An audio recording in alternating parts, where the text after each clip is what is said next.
DECORAH, Iowa, AP, gaining momentum in the final 3 months before the Iowa caucuses.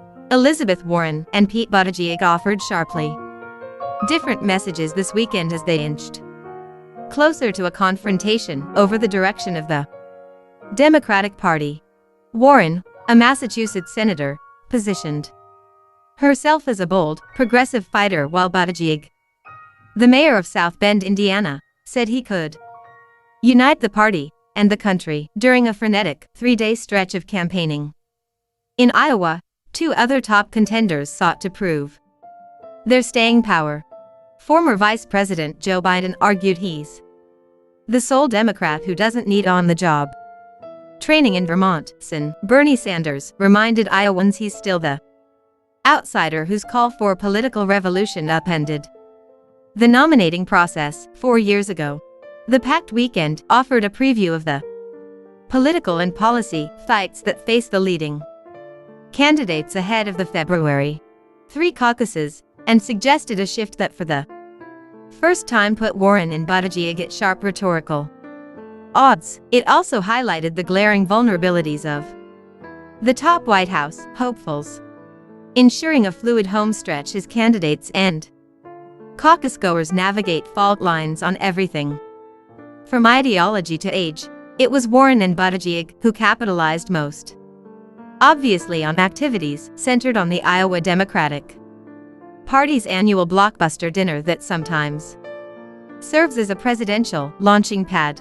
Warren's fiery attack on rivals who dream small and quit early, and Buttigieg's call for a culture of belonging ignited Iowa Democrats hungry both for economic fairness as well as a more welcoming tone from the Oval Office. Buttigieg has gained traction in Iowa since late summer with a message of generational change and a fast-developing campaign organization. This is what it looks like to build up a country with that sense of belonging, he told more than 1,000 supporters and curious Democrats at DECORAH High School during his first trip to Northeast Iowa. We can't solve it if we're at each other's throats.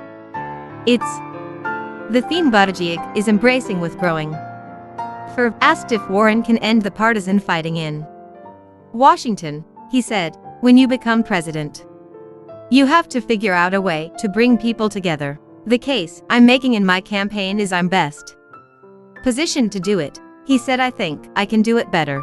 Warren, the leader in most Iowa caucus polls, takes a different tack, suggesting anything short of an all-out fight for a single-payer government health insurance plan is a retreat from Democratic values. "I'm not running a campaign that has tested proposals designed not to offend anyone," Warren said at one weekend stop. "I'm running a campaign based on a lifetime of fighting for working families."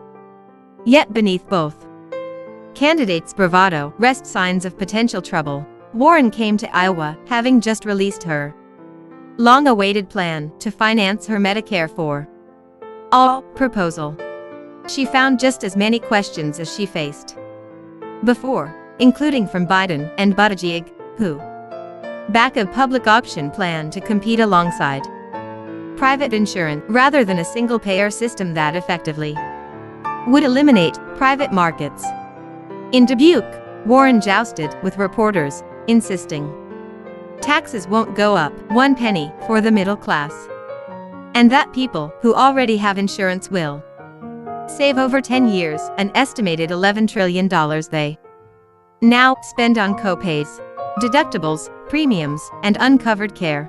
That'd be the biggest tax break in middle class history, she said. The senator also defended her plan's $20.5 trillion price tag over 10 years, even as some analysts said it would be considerably higher. Biden, whose standing in Iowa has slipped in recent months, took full advantage Warren's predicament. "I'm not promising anything crazy," he said. "I tell you straight up how we're going to pay for it and how much it's going to cost and how it's going to get done."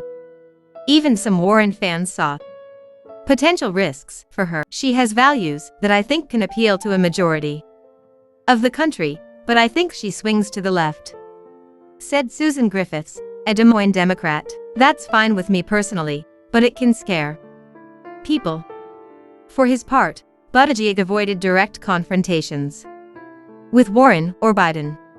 But as he projected confidence, comparing his bid to Barack Obama's Iowa upset in 2008, the 37-year-old mayor discovered the perils of the spotlight in a nationally televised interview.